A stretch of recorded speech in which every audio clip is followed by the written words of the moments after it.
Hey everyone, it's Nate from Sprite Lovers here with another episode of PlayStation Pursuit.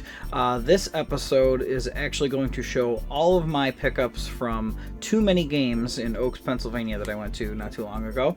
I went with some good buddies, and this has all of the games I found there, got that weekend, because some of it was a little before, maybe a little after the convention, but just all the pickups from that trip. And just like the Pittsburgh trip I took, there's so many pickups that I want to just dedicate this whole episode to showing all of those. So there'll be no PlayStation favorites this week, but I will continue with some more recommendations in the next episode. So stick around and I will show you what I got.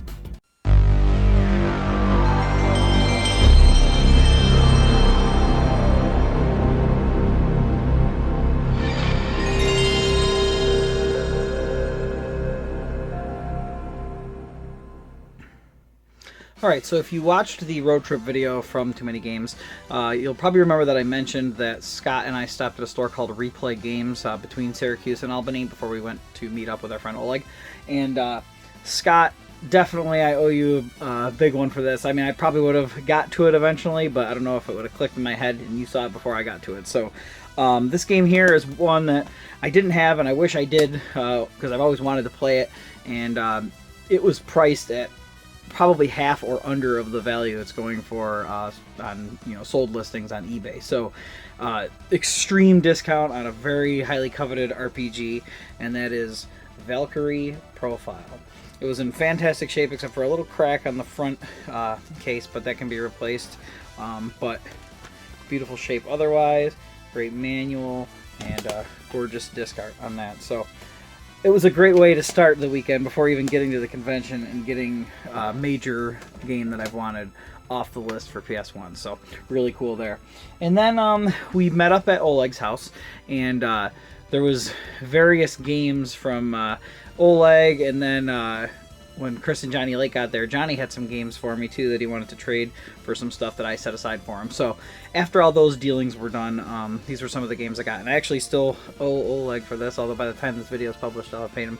But after the weekend, I was like, I'll pay you next week, because knowing of all the expenditures that would be taking place at Too Many Games. But he was nice enough to let me hang on to it, and that is Kingsfield 2, which if you remember in Pittsburgh, I got Kingsfield 1. So I was definitely stoked to get that one to add to the collection. And then moving on, these are the games that Johnny Lake gave me. This first one is a sequel to one I got, I think, in one of the first couple episodes of PlayStation Pursuit. And this one, he actually owed me $10 for some previous either trade or credit or something, I can't even remember now. And instead of paying me back the money, he had this game, which is about the same value, so I was glad to take this instead. And that is Dracula The Last Sanctuary. I'm pretty sure this is the sequel, and Resurrection was the one I had before. And just like it, the first one, it's got the 2-disc thing. Probably got a lot of full motion video, and that's why, but pretty cool to add that obscure title to the collection. And then the next games are just part of a stack of, trade stuff with him that he gave me. So, first one is Resident Evil Director's Cut, and it's the one with the demo disc for Resident Evil 2, because I know that there are a few variants of this. I don't know if there's a single disc size one, unless that's the Greatest Hits one, but still very cool. The first copy of Resident Evil 1 that I have for the PlayStation, because I had beat that game back in the day, but I never owned it. I think I rented it. This game here is one that I actually wanted because I have a lot of memories of playing this in the arcade and then also playing this on the 16-bit consoles, but I thought the fact that it was on the PlayStation in a 2-pack was a pretty cool thing, and that is Lethal Enforcers 1 and 2. And it's a pretty primitive shooting gallery style light gun game nowadays, and I need to get the Justifier gun because I don't know if it uses the gun con. But I have a lot of memories for it. The first one is, modern day crime, or at least 90s crime, and then the second Lethal Enforcers is in the Old West, and it was in great shape except for the back of the manual was not in there, but he gave me some value off of it for that. So very cool to have that. Thank you, Johnny. And then the last two games I got from him are actually long box games, and the first one's in really good shape, so I'll show that one first. It is the first Street Fighter Alpha, which says Warrior's Dreams is the subtitle on that one. in great shape. It's got the manual and disc, so very cool to have that in the collection finally. And then this one's definitely in need of a new case, but all the guts are actually in good shape. It's just the case that's destroyed. And it's called Kiliak, the DNA Imperative, and it's a first-person perspective game. Something about the way it looks, I've always wanted to play it. I've seen it in magazines and videos online, and something about the way it looks is just so iconic of that era. And when I first saw in pictures in magazines of like the graphics of the 32-bit systems, and I was like, wow, these look so good. This game has always been on my watch list because of that. It might be a terrible game, but I've always wanted to play it, so I'm super excited to have added that. Okay, so these next two games are games that I actually picked up at the store, Pastime Legends. Actually, one's a game and one's an accessory. This game I actually saw a couple times when I've been in Albany. I've seen it twice, and it's a cardboard long box game, and I've always been keeping an eye on it at this particular location because of the condition. And these cardboard ones, as I mentioned before, you know, they have the tendency to get destroyed easier, much like most cardboard boxes. And the game is Crazy Ivan, and I'm looking at the reverse image, so it says Navi down here instead of Ivan because it's backwards. So it reminded me of Navi the fairy from Zelda. But it's in great shape. As you can see, the manual's really crisp, and the disc, it's funny, when the guy was looking for the disc, he almost didn't recognize it because it's got Russian letters on it instead of, or Cyrillic or whatever they're called, on there instead of the word Crazy Ivan, so I thought that was kind of funny. But this is a first-person perspective game. It looks like there's giant mecha enemies and stuff. Another one that I heard of back in the day and always wanted to check out. And then this last pickup from Pastime Legends, it's just really funny because I got this a couple episodes back. You'll actually remember when you see it. But they had, at Pastime Legends, where I've been multiple times before, 3 complete in-box versions of these for really cheap. So I just was like, you know, I already have one, but I gotta get it because it's complete. And so now I have 2, which would be kind of cool because if I really like the controller, then I can have one in the box and one to use. And that is the SE Grip, the one-handed controller that I mentioned would probably be pretty cool for RPGs and shooters. So seeing that it was in great shape, I mean, there's a little bit of, you can see some like of the black, has some scuffs on it and everything, but other than that, it's in fantastic shape. There's not really any dents or anything. So I was really glad to get this. It's a pretty cool addition. So even though I already found one loose, I was glad to get it because it was super cheap. So, and they had a couple more there, so I know Johnny is interested in checking it out. And then anybody in the Albany area looking for one of those as well, take a look at Pastime Legends. It's up on the wall when you go in there. You gotta look at their decorative array of things, and that's where it is. But anyway, moving on. So on Saturday morning, we got to Too Many Games and right away started looking for stuff on the show floor. Each of us had our own things we were looking to find. And at one point during the day, my good friend Jason Polo, I've actually met him at a past couple conventions, and we've been friends ever since. And he actually is on YouTube now under NJ Retro because he's from New Jersey. And he told me a while back that he wanted to see my list of PS1 games I didn't have. And he went through and he's like, I think I have like 33 games you don't have. So I'm going to bring him to Too Many Games. So I was all excited, you know, I'll pick them up from him. And he was nice enough to actually give me these games. Now, it ended up being less than whatever the original list was because that was months ago and I actually have gotten some of them. But I went through and I picked out each one I knew I didn't have, and he just let me have them. I was going to pay him $10, and after the convention he was like, you know what, don't worry about it. So Jason, first of all, thank you so much for these. This is wicked awesome. I mean, for $10 it would have been great, but the fact that you gave me these is just super helpful. I really appreciate it. You definitely have made a wonderful donation to the PlayStation Pursuit. But I'm going to start with the really cool thing you gave me that I see other variations of this type of thing, but never one for PS1. And that is one of those game drawers shelves. Usually you see them for like N64 carts, or they're unmarked, so you can use them for N64 carts or other things, but it doesn't have a logo. But this is an official PlayStation one. So that was really cool, and I actually was able to hold the games that I got from him in this. And before I get to the games, there also was a really cool little extra he gave me. A completely adorable, tiny PS1 symbol, or PlayStation symbol pin. It's silver and shiny, and that was just really cool. I was really happy to receive that too. So thank you for the little bonuses on top of the games. But I'm going to go through the games real quick. There's nothing crazy. He was like, oh, they're all cheap games, but I'm like, no, these are worth a couple bucks each, so I really, really appreciate this once again. This one, I don't know how much this goes for, but definitely one I didn't have, and that is Magic the Gathering Battle Mage. Very cool. And then Jumpstart Wildlife Safari, like an educational looking game. Complete and in great shape. This is the second game. I've seen the first one too, but I don't have it. Roll Cage Stage 2. Seems like a, I don't know if it's a gravity-based racing game where you can go up walls and stuff, but it looks pretty cool every time I see it. It has multiplayer and everything.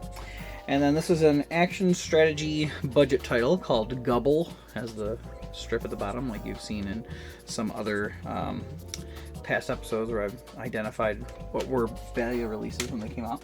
And actually, here's another one. And these games are always hard to find. In fact, I've only seen this one other time in the wild. It is Equestrian Showcase. For some reason, horse games and horse racing games, there's a lot of valuable ones out there. And this one was a budget release, like I said, but the fact that I've only seen it one other time before, I'm glad that that was one of the games he had set aside. So, really cool. And then this is a puzzle game. Kind of looks like it blends... Well, it's got bombs in it, so it looks like it blends Bomberman, but I don't know if it plays anything like it. But it looks like a little action strategy puzzle game, so pretty cool looking to me. And it's called The Bombing Islands. He plays like a clown or something, or jester or something with a clown nose.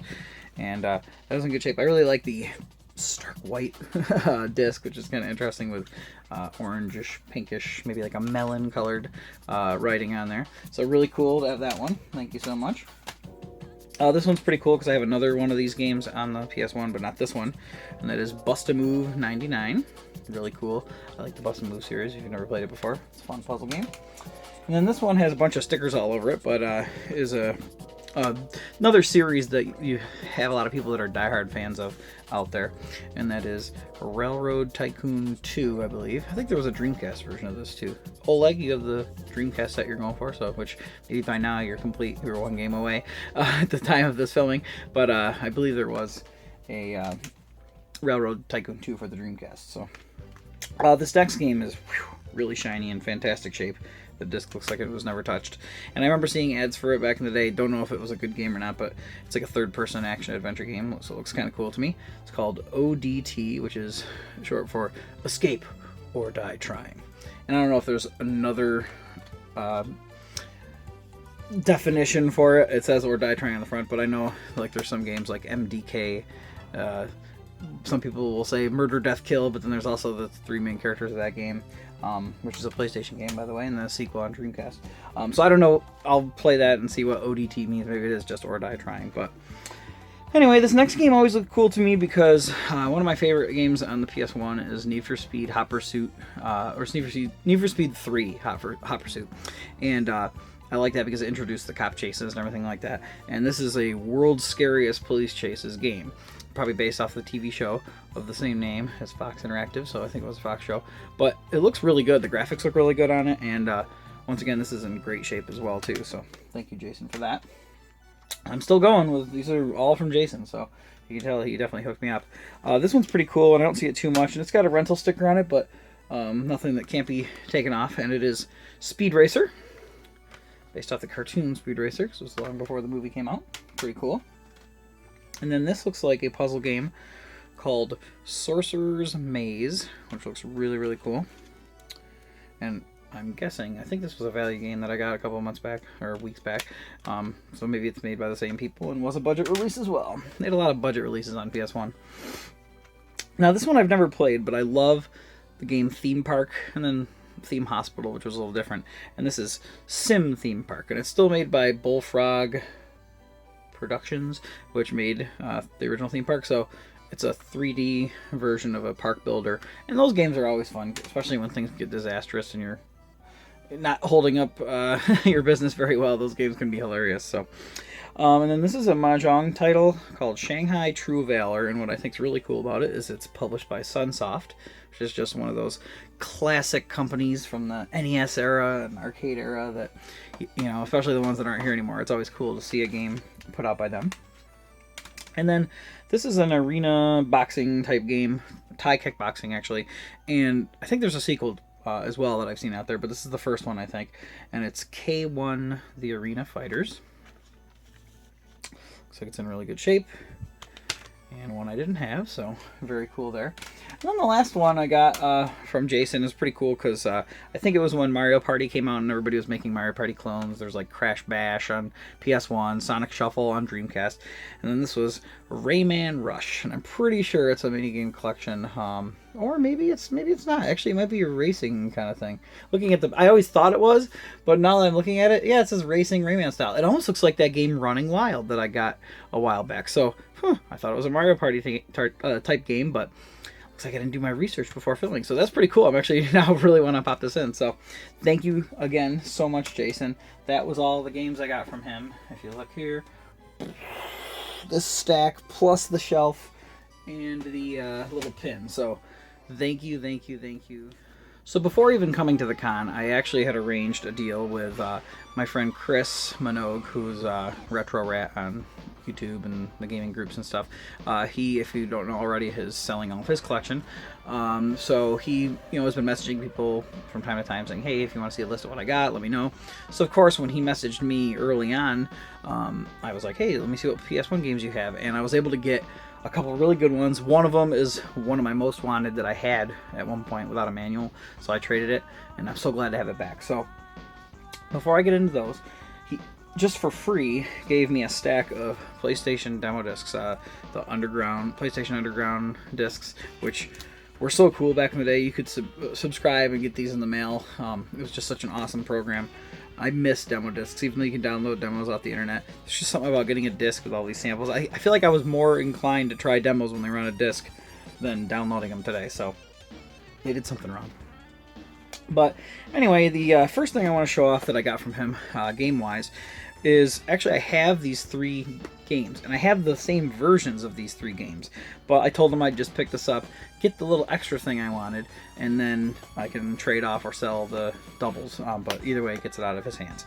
And it is the Grand Theft Auto White Label Collector's Edition. As you can see, I got a couple more that you've seen in past videos.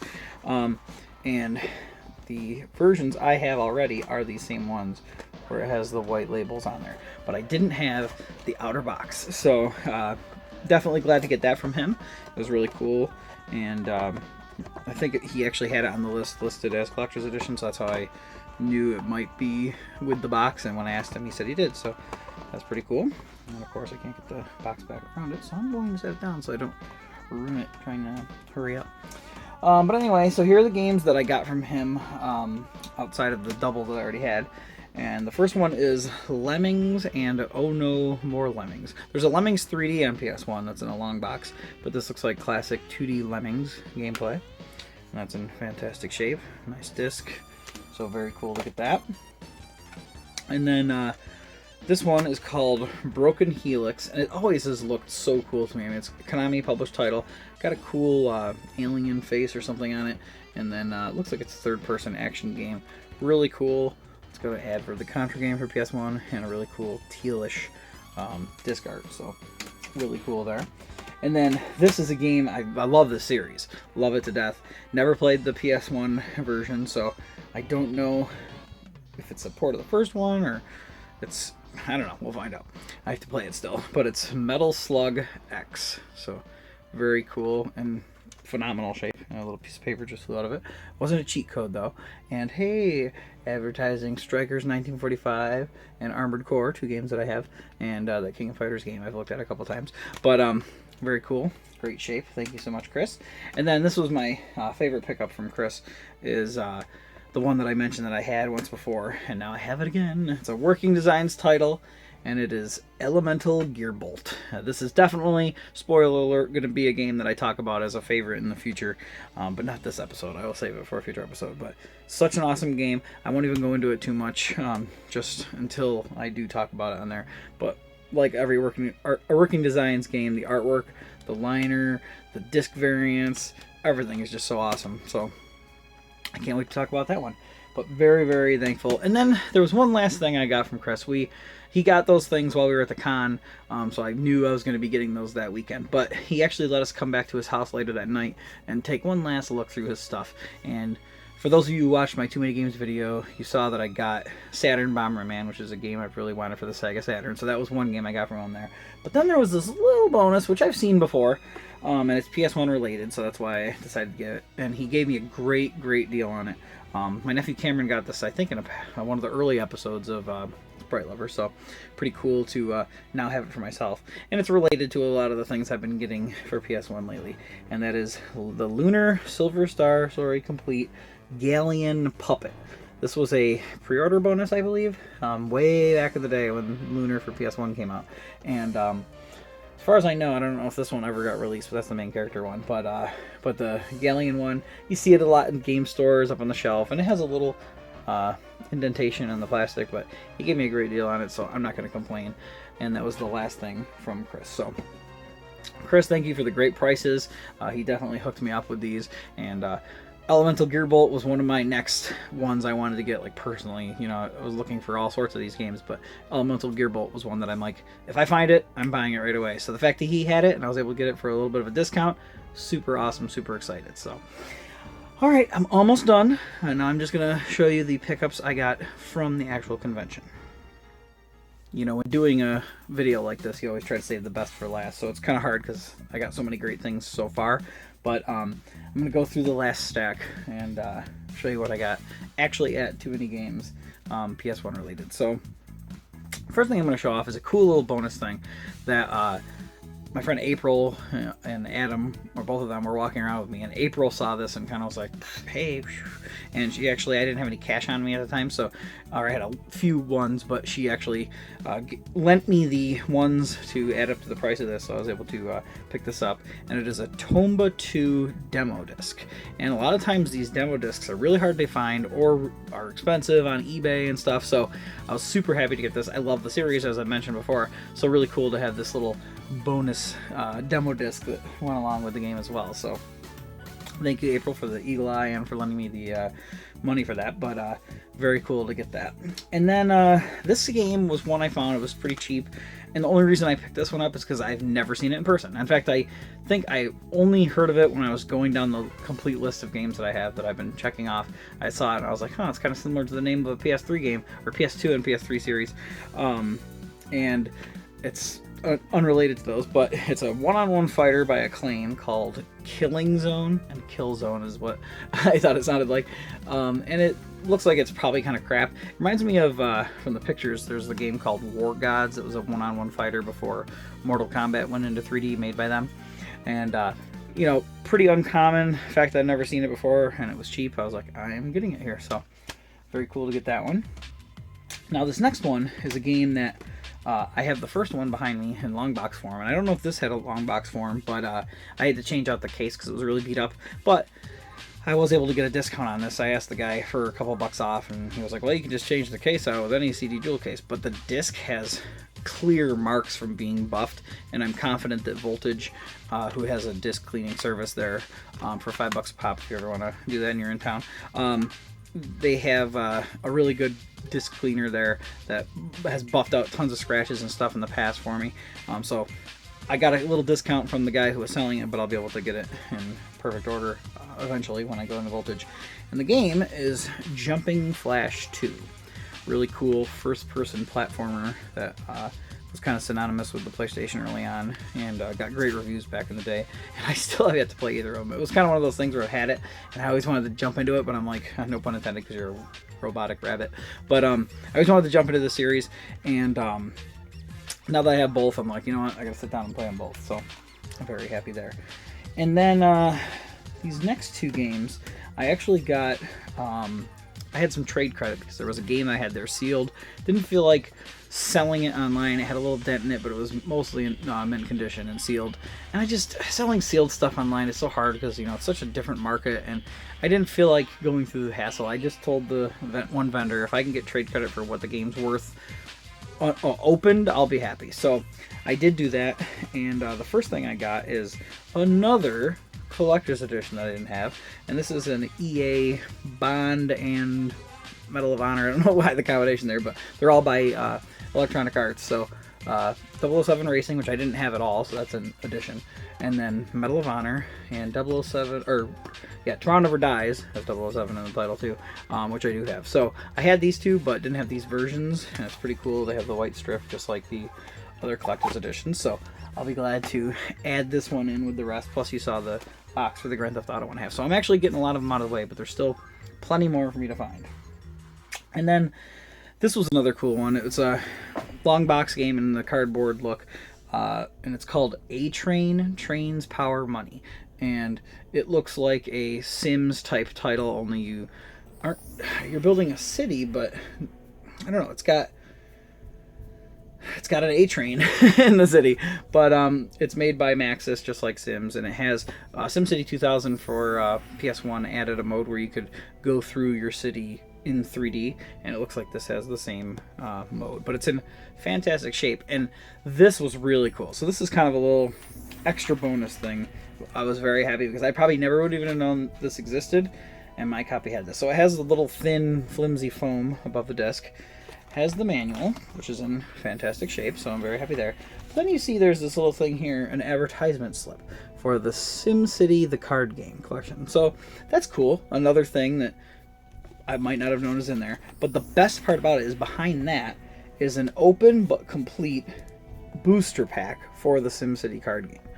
Never would have known that existed, but knowing that my copy is actually 100% complete is something I'm super stoked about. So very cool edition, just a unique looking game. I love the cover art for it, and it's another long box out of the way, so just really, really cool. So anyway, let's wrap this up, because just like the Pittsburgh episode, I got so many games, this is a very long episode. But the last two, first one is one that I personally have been looking for, and the other one is the holy grail of the episode. So this game I played on the Sega Saturn growing up, and admittedly, I've heard that version is better than this, but I popped this in when I got home, and it was so awesome. I just love this game. It's a first-person game called Power Slave, and it says true 3D level action. And it is just a super smooth and unique first-person shooter in, like, desert and temple, like Egyptian-y temples, and it has really good graphics, super smooth animation. The controls are great, you can jump, and I don't know, it just feels... At the time this came out, which was, let's see, 90... Of course, I'm blind, you can't see it, but oh yeah, 96. So at the time, first-person shooters were all Doom clones and everything, and there's some good ones on PS1, as I've mentioned before, but this one felt a little more advanced. The movement was better, the jumping, it felt more 3D and not this fake 3D like some of the Doom and Duke Nukem clones. So this game was just awesome, and I was this close to getting it in Pittsburgh, but it had a big circular scratch on it at one of the stores we went to. So the fact that I was able to get it so soon after the Pittsburgh trip was definitely a score. And actually, they didn't take PayPal at the one vendor, so Chris fronted me the money for this. Chris Lake, not Chris Minogue. So thank you, Chris, for hooking me up, buddy. And I was able to get that one. So now, drum roll, we're getting to the biggie of the weekend. Now, I got this game for a lot under the price. I'm not going to say the value because it's already gone up from what I thought the value of the game was, but you will know if you've heard of this game that it is an expensive title. And I almost got it at one booth. They had a copy, and they had it set aside because they knew I was interested, and I was like, I was kind of wishy-washy because they only had a limited amount of money to spend. And then I walked around a little more, and I found a booth that had it severely undervalued. So, and I don't know if they knew it or if they just were like, they saw an old price and it has gone up since. Either way, I jumped on it right away, and that game is called Team Buddies. And there's a lot of special meaning for me getting this, because not only is it one of the rarest games on the PS1, it's in fantastic shape, but Megan and I did a panel 2 years ago at Retro Game Con, talking about defunct companies that are either dead or no longer making games, and we were talking about Midway, who is a classic company, and since we collect games, we're talking about a game that's hard for collectors to find, and this was one we talked about. And ever since then, I've wanted to play it. It looks like a hybrid of like a game like Worms, like a turn-based strategy action game, but it's like a top-down view, and it's really colorful and cutesy. And it advertises that roll cage stage 2 that I got, so that's kind of cool. But it's in fantastic shape, and this, like I said, this is one of the harder to find games. This is the second time, well, first time I've seen it in person, but the second time I've seen it turn up. So definitely an uncommon game, and like I said, I got it way under the price that it goes for. So super happy. Couldn't have been happier with too many games. This was, as you saw, all those games I got just this one weekend, and the fact that I got a lot of them for free from good friends just means so much to me, guys. So that was awesome. Too Many Games was a grand success for the PlayStation Pursuit. All right, I'm going to take a quick break so I can add up the total here, and we will see how much of a boost the PlayStation collection got, because it must be a pretty big one. Wow, talk about a boost. So this episode, I am now at 481 PS1 games. It's just crazy. I'm almost up to 500, and in fact, I have some other games in the hopper from other pickups, so I may be already past that threshold. But either way, I'm super excited. Can't believe that I was able to get that many games just from going to Too Many Games. Although, too many games, I guess it kind of makes sense that I'd get too many games after a convention called Too Many Games. So, very excited there. So, cool. That was it. I hope you guys hung tough through the end, because it was another long episode, but I wanted to show all of them at once because it was really exciting for me to get them, and I hope it was exciting for you to see which ones were added to the pursuit this week. Once again, thank you for watching, and I'd appreciate it if you liked, subscribe to the channel, and like my page on Facebook, Sprite Lovers, because I definitely want to get this content to you as soon as possible. I really appreciate the encouragement as I try to go for the complete set. So thank you again for watching, and I will see you in the next episode.